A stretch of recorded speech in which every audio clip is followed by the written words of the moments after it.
Obesity is an unmistakable adverse health trend of our times. The question is, why is there a higher proportion of overweight and obese people now than there were 50 years back?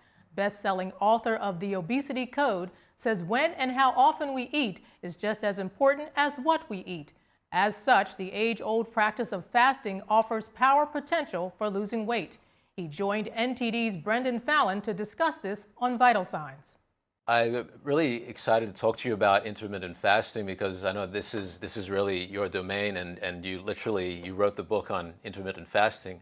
To start with, I've been reading some of your articles on Medium, and I really appreciate the way you kind of bring in popular culture into your writing to make it more engaging.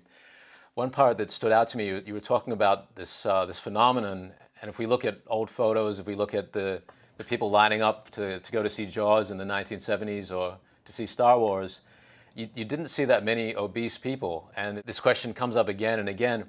Why was obesity less at that time? And does when we eat factor into this? Yeah, I think it does. And I think that it's really a combination of two things, right? So if you think about how the body gains weight, it's about the thing that you eat, but it's also about sort of how long you spend not eating, right? Because when you're eating, your body is going to store calories, which is a form of food energy. And when you're not eating, then your body takes the stored food energy out of storage, right? So body fat is a store of food energy, right? It's calories that you've eaten and get stored away. So in order to use those calories that you've stored away, the body fat, you need to not eat, right? That just makes sense. The whole thing is that we spend so much time thinking about the foods that we're eating and not eating, and we don't think about the amount of time we spend fasting, which is simply the amount of time we're not eating, because that's the only time that you can actually burn body fat. You can't actually burn body fat if you're eating.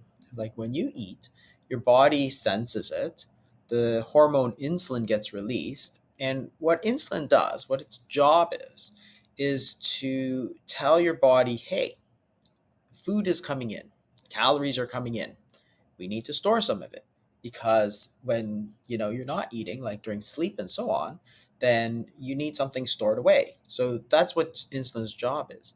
If you are eating constantly, well, basically you're constantly telling your body, store body fat, store body fat, store these calories as body fat.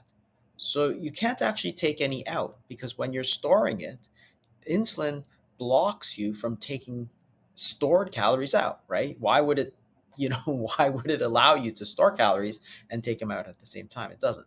It actually blocks you from doing it. So the whole point is that if you want to lose body fat, then one, the foods that you eat are important, and it's much more than the calories. Calories is only a piece of it, but it's the foods that you eat, but also how long you spend not eating.